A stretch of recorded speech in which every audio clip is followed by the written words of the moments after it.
is a beautiful lie, a kind of paradox. I mean that you try to make something really emotional, intimate, but there's also on the other hand, the strong concept of 30 Seconds to Mars. So you know the struggle between the reason and your mind, as the Greek heroes have to struggle against that, to choose between the mind and the reason. And I think it's the same thing for your creation. You have to choose between the concept and the emotional side of your concept. It's a very interesting point you make, and I know exactly what you mean. It's there is a battle there of sorts, and for a while the record was called the Battle of One.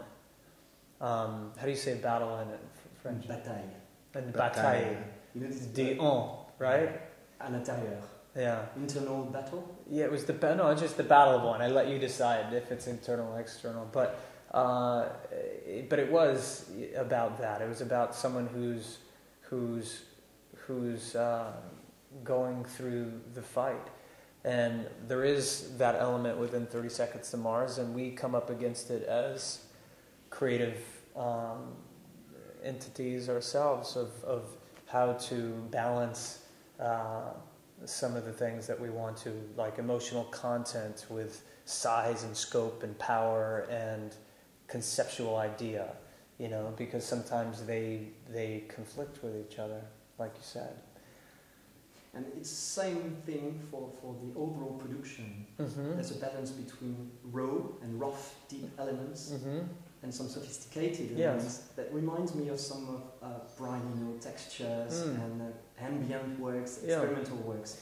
Was it something that you have, was it a daunting challenge to face? It was exciting. It was exhilarating. Certainly there were moments of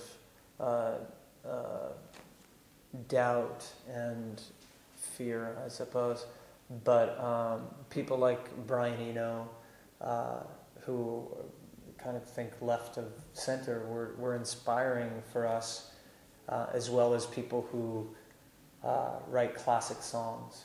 And for us this time around, we wanted to focus on the purest part of what was attempting to be said.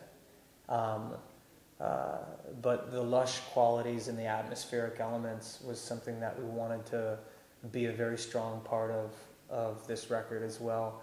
And I think at the end of the day, we wanted a collection of these stories that would last the test of time, that would be classic, but also would represent that moment in space for all of us as well.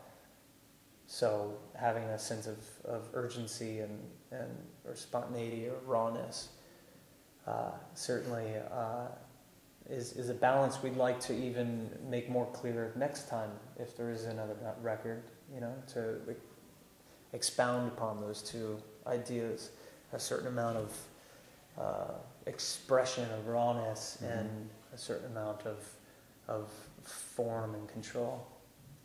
It is said in martial arts that you must slice your ego first before slicing your opponent's head.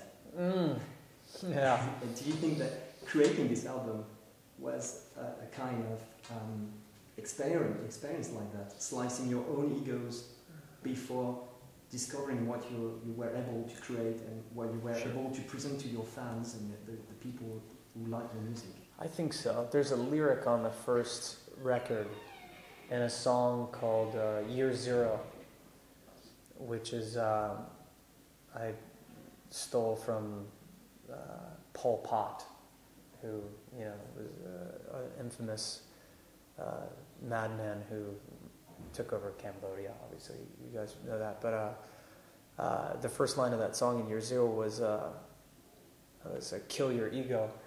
So maybe there was some premonition there.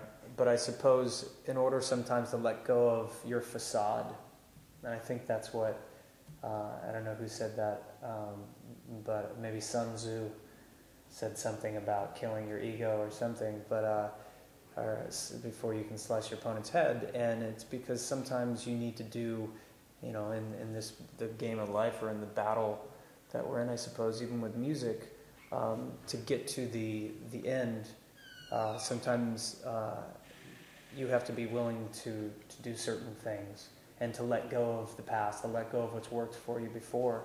And sometimes that's a very difficult and scary thing to do. You have a fan base, an amazing fan base, and this fan base has created a kind of peaceful army, which is amazing thing. So how do you react to that phenomenon? Because it's something unusual.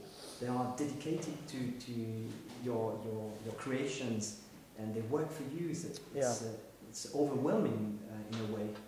It's certainly one of the most rewarding aspects and the most inspiring elements about 30 Seconds to Mars is this army of individuals who have chosen to believe in us in a way that is unparalleled really by any band that we know about, any of our peers, and it's a defining element of who we are. It's been that way from the very beginning. Yeah. And I think, you can't put your finger on exactly what it's been, but we've taken a very religious approach to the music. It's not just, let's try to write a song and get on the radio and sell some records. When my brother and I started doing this, it was our blood. Music ran through our veins and entered our hearts and our minds, and it was everything for us. It was life and death. And we still operate that way. Yeah. Like, we have to win no matter what. There is no plan B. And winning can mean a lot of different things, I suppose. It means fulfillment with your creative goals and your personal and spiritual ones as well. But this giant family that's growing all over the world now is a phenomenon. And it really is something very, very special. We see it every night, and still it continues to surprise us, to shock us, and which I suppose is the same thing, but it's very different.